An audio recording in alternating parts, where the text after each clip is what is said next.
Hi all, welcome back to our channel. നമ്മൾ ഇന്നൊരു ghee rice ഉണ്ടാക്കാൻ പോവാണ് കേട്ടോ. അതും ഇതിനുള്ള സ്പെഷ്യാലിറ്റി ആയിട്ട് നമ്മൾ റൈസ് കുക്കറിലാണ് നമ്മൾ ഈ ഗീ റൈസ് ഉണ്ടാക്കാൻ പോകുന്നത് കേട്ടോ. അപ്പോൾ അതിനായിട്ട് നമ്മൾ റൈസ് കുക്കറിൻ്റെ ഉള്ളിലെ ആ ചട്ടി തന്നെയാണ് കേട്ടോ ഉപയോഗിച്ചിരിക്കുന്നത്. അപ്പോൾ അതിൽ ആദ്യം കുറച്ച് നെയ്യ് ഒഴിച്ചു.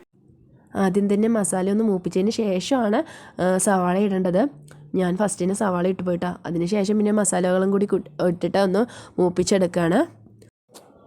അതിലോട്ട് ഒരു തക്കാളിയും ഒരു പച്ചമുളകും കൂടി ഒന്ന് ആഡ് ചെയ്ത് കൊടുത്തിട്ടുണ്ട്. ഇനി നെക്സ്റ്റ് ഇഞ്ചി വെളുത്തുള്ളി പേസ്റ്റ് അതും കൂടി അതൊന്ന് ആഡ് ചെയ്തിട്ട് ഒന്ന് മൂപ്പിച്ചെടുക്കുന്നുണ്ട്. അതിന് പച്ചമണം മാറുന്ന വരെ ഒന്ന് വഴറ്റിയെടുക്കുന്നുണ്ട്. ഇനി അതിലോട്ട് നമ്മൾ ആഡ് ചെയ്യാൻ പോകുന്നത് ഒരു പിടി മല്ലിയില അതും കൂടി നമ്മളൊന്ന് ആഡ് ചെയ്ത് കൊടുത്തിട്ടുണ്ട്. അപ്പോൾ എല്ലാം ഒന്ന് വഴറ്റി സെറ്റായി എടുത്തിട്ടുണ്ട്. അതിനുശേഷം ഞാൻ വെള്ളം ആഡ് ചെയ്യുന്നുണ്ട്. ഞാൻ ഒരു കപ്പ് അരിക്ക് 2 കപ്പ് വെള്ളം എന്ന രീതിയിൽ എടുത്തിരിക്കുന്നത്. അപ്പോൾ 2 കപ്പ് വെള്ളം ആഡ് ചെയ്തു. എന്നിട്ട് അതിൽ കുറച്ച് ലെമൺ ജ്യൂസും കൂടി ആഡ് ചെയ്ത് കൊടുക്കുന്നുണ്ട്. ഞാനിവിടെ യൂസ് ചെയ്യാൻ പോകുന്ന അരി വന്നിട്ട് നമ്മൾ സപ്ലൈകോയിൽ നിന്ന് വാങ്ങിയ ബിരിയാണി അരിയാണ് കേട്ടോ. കുറച്ച് നീളമുള്ള റൈസാണ്. നമ്മുടെ മുന്തിരി അരിയുടെ അതേ സൈസല്ല, പക്ഷെ നല്ല മണം ഉണ്ടായിരുന്നു ഈ റൈസിന്. അപ്പോൾ അത് വെച്ചിട്ടാണ് നമ്മൾ ഇന്ന് ഗീ റൈസ് ഉണ്ടാക്കുന്നത്. വെള്ളം ഏകദേശം തിളച്ച് വരുന്നുണ്ട്. അപ്പോൾ ആവശ്യത്തിനുള്ള ഉപ്പും കൂടി ആഡ് ചെയ്ത് കൊടുത്തിട്ടുണ്ട് കേട്ടോ. അപ്പോൾ വെള്ളം ഏകദേശം തിളച്ചിട്ടുണ്ട്. അപ്പോൾ നമ്മളിനി അതിലോട്ട് അരിയും കൂടി ഒന്ന് ഇട്ട് കൊടുക്കുകയാണേ.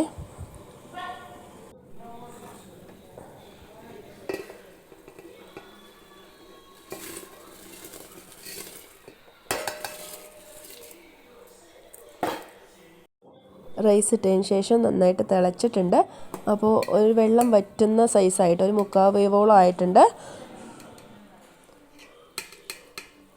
അപ്പോൾ ഈ സ്റ്റേജിൽ നമ്മൾ ഇതിനെ ഇറക്കിയിട്ട് നേരെ റൈസ് കുക്കറിൻ്റെ അകത്തോട്ടേക്ക് വയ്ക്കുകയാണ്. പിന്നെ കുറച്ച് മല്ലിയിലയും കൂടി ഒന്ന് ഇട്ട് കൊടുത്തിട്ടുണ്ട്. കുറച്ച് നെയ്യും കൂടി ഒന്ന് തൂവി കൊടുത്തിട്ടുണ്ട്.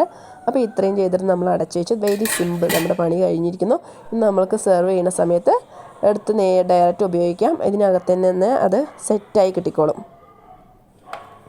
അപ്പോൾ നമുക്ക് ഈ റൈസ് കുക്കർ കൊണ്ട് തന്നെ നമുക്ക് എളുപ്പത്തിൽ ഗീ റൈസും ബിരിയാണിയും ഒക്കെ ഉണ്ടാക്കിയെടുക്കാൻ എളുപ്പമാണ് കേട്ടോ. അപ്പോൾ റൈസ് കുക്കറിൽ വെക്കുകയാണെങ്കിൽ ദമ്മിടേണ്ട കാര്യമൊന്നും ഉണ്ടാവില്ല. ഡയറക്റ്റ് ഇതിൽ ഇറക്കി വെച്ചാൽ മതി. അപ്പോൾ നമ്മളുടെ റൈസൊക്കെ ഇവിടെ റെഡിയായി കിട്ടിയിട്ടുണ്ട്. കറക്റ്റ് വേവ് തന്നെയാണ് കേട്ടോ. അപ്പോൾ നമ്മളത് കഴിക്കാൻ പോവുകയാണേ. പിന്നെ ഓൾറെഡി നമ്മൾ ചിക്കൻ കറി നേരത്തെ തന്നെ വെച്ചിട്ടുണ്ടായിരുന്നു. പിന്നെ എപ്പോൾ ചിക്കൻ വാങ്ങിയാലും ഇവിടെ മസ്റ്റായിട്ട് വയ്ക്കേണ്ട ഒരു കറിയാണ് കേട്ടോ ചിക്കനും കുമ്പളങ്ങയും. അത് ഞങ്ങളുടെ പാലക്കാട്ടുകാരൻ്റെ സ്പെഷ്യൽ തന്നെയാണ്. അപ്പോൾ അത് നേരത്തെ തന്നെ റെഡി ആക്കിയിട്ടുണ്ടായിരുന്നു.